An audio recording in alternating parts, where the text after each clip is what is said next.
What's going on, guys? It's your boy John the Liquidator coming back with breaking news hot off the press. Stephanie White has broken her silence and definitely got the fans feeling a type of way after this recent interview she just did moments ago. Guys, for this one here, we got to go all the way up to Indy. Let's get it. Let's go.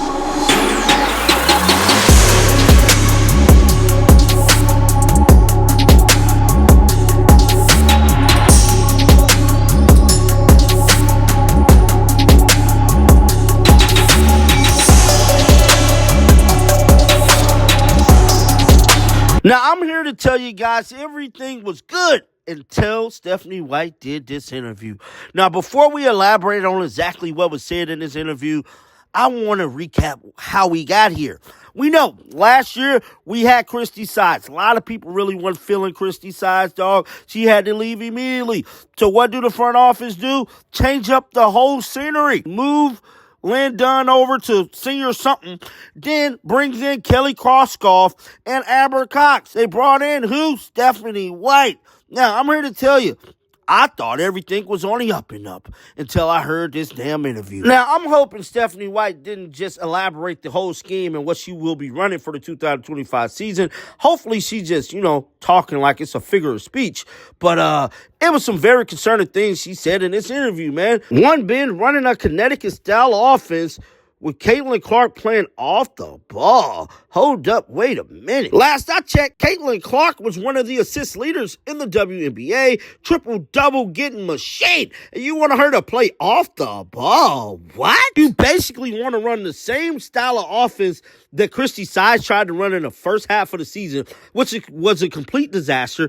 Then she come in, reshape everything, give the ball back to Caitlin, and now all of a sudden we start winning. Hopefully we should take this with a grain of salt, but man, if she talking about running this, I'm sorry, guys. This looked like a disaster in the making. With all that being said, let's check out what she had to say.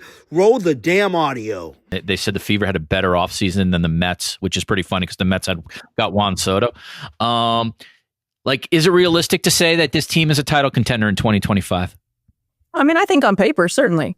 You look at it and look, our goal was to bring in experience, to bring in players that can complement our big three.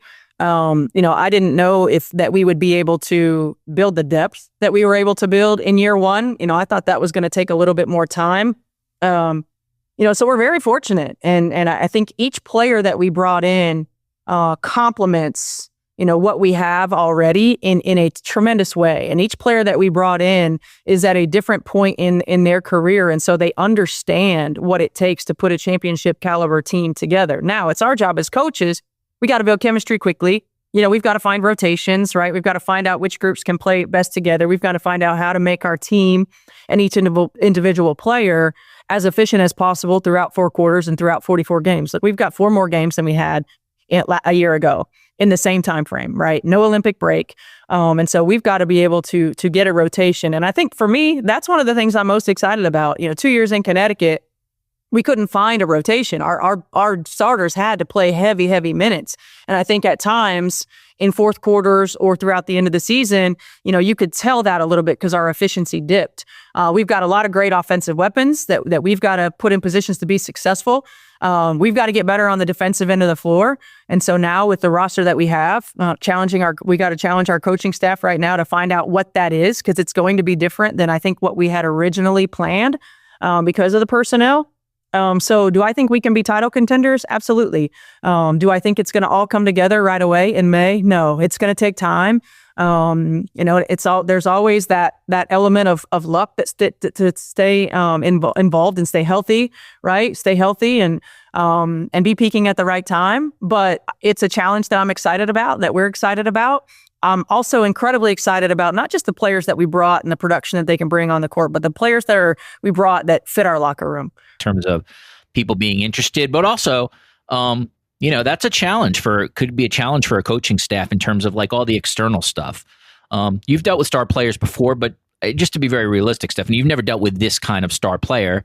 So what are some of your thoughts just in terms of how you manage sort of I don't mean this pejoratively, but like the circus kind of around her? Yeah, I think first and foremost, she does an outstanding job of managing it all. Like she's incredibly humble. She understands the big picture.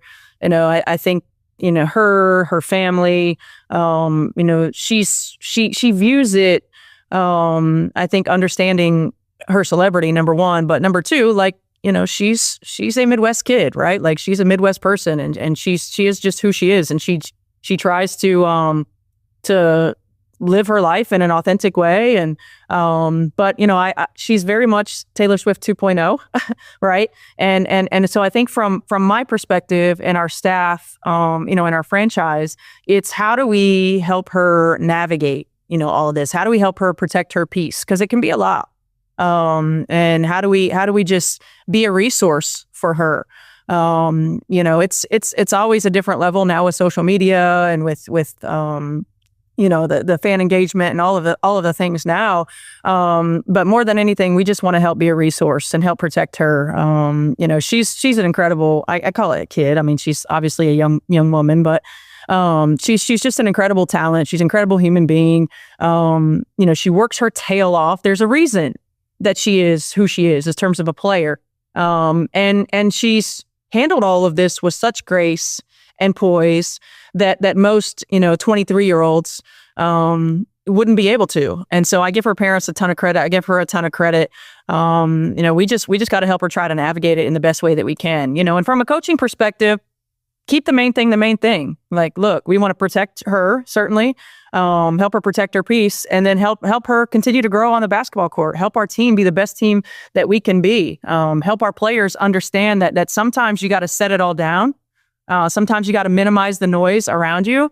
And we got to focus on what our job is. And our job is to put the best team and the best product on the floor that we're capable of doing. And I give our front office and management with Amber and Kelly a ton of credit. I mean, they have done an outstanding job in free agency and helping do that.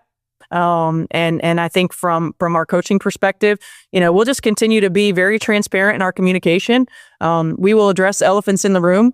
Certainly we're not afraid. You have seen this in the WNBA. One of the things that always happens with great players, from year one to year two, they always make a jump. And usually when it comes to the W, like they get stronger. And like they're just like, you cannot knock them around anymore like a piñata that a lot of rookies sort of get in their first year. So my question for you is like, one, is Caitlin Clark stronger or do you expect her to get stronger? And two, like what's realistic, like in terms of from a great first year to now second year in the league where, it's not as new anymore, right? And you sort of know how the league plays, if nothing else. Yes, she is stronger, first and foremost. And again, she's got a lot of self-awareness. And, she figured that out, right away. Like, I need to get stronger. I can't get knocked around as much. And so she's done a great job of getting in the weight room and really focusing on her areas that she needs to focus on in terms of strength, in terms of, low center of gravity, time under tension, like all of those things. I think the next step is efficiency. Right? Like not so many turnovers, higher field goal percentages. She knows what's coming. I mean, you saw that throughout the course of last year. I remember sitting in a press conference about midway through the season and just, continuing to get asked about Caitlin Clark and Indiana. And I'm like, guys, like just relax. Like they're going to figure it out. They've got to learn how to play together. She's thrown into this league right away and she's going to figure it out. And she did. And she's going to see all kinds of coverages. She's going to see all kinds of matchups. And so for us, working on how to become a little bit more efficient, and whether that's angles of attack, not avoiding, contact, how we get by people, different cadences in dribbling and different cadences in footwork and different finishes around the rim. Obviously our job as a franchise, putting more pieces around her. To be able to give, I mean, how do you guard when you've got 5 people on the floor that can shoot the ball? And then it becomes, right. Then it becomes just experience. I think the challenge, is when you're not playing in the off season, when you're just training in the off season, then it's rhythm and timing early. Right. And then it's, there's a difference in how you catch the ball when you're training one-on-one versus how you catch the ball, when we're training and when we're playing in a pickup game. There's a difference in game shape, and basketball shape, but not just from a conditioning standpoint, but from a rhythm and timing standpoint. So that becomes the next challenge. But getting more efficient in everything that we do, for us, moving her off the ball a little bit more so she's not getting worn out in game, just handling the ball 94 feet. And then we're challenging her on the defensive end of the floor as well, like being a better defender. The best that for us as an opponent, you want to attack a good offensive player by making him play on the defensive end, putting him through the ringer. So being a better defender. I've seen your teams before. I know how they play, but you're also a very good coach where I think you also can change your fundamentals for like the roster itself. So like, do you want these guys to play a certain style or a certain way? Well, I think our players play fast naturally. When you look at what Indiana did a year ago, they were tops in the league in pace. They were tops in the league in offense. We want to continue to build on that. We want to continue to build on that. We want to make sure that we have more options to share the ball, make it more difficult to guard our big three. I think Aaliyah Boston had probably more space last year than she's had in her career, and I think she'll have even more this year. Kelsey Mitchell, same. One-on-one to be able to get downhill, to be able to play in the two-man. Caitlin, who led the league in assists, set a ton of assist records as well as, some scoring records and three-point shooting records. But now she's got more options. And so we want to be versatile. We want to be more versatile.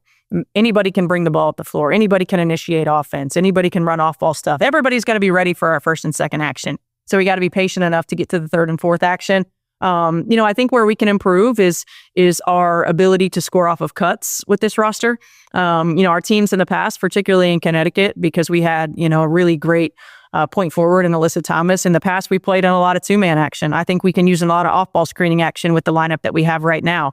I think we can force mismatches and look to attack mismatches a little bit more. We've got a high IQ team.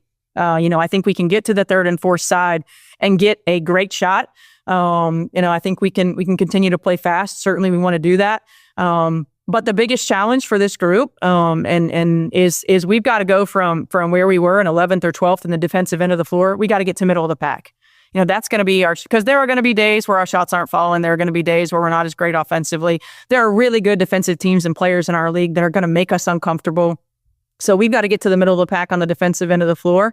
That was the interview Stephanie White had earlier this morning. I want to know you guys' thoughts down in the comments section about this entire thing. Keep them bells on because you know what? I'm going to bring you the news. Like always, man, until next time, shake the haters off. I'm out of here. Peace out. Shake the haters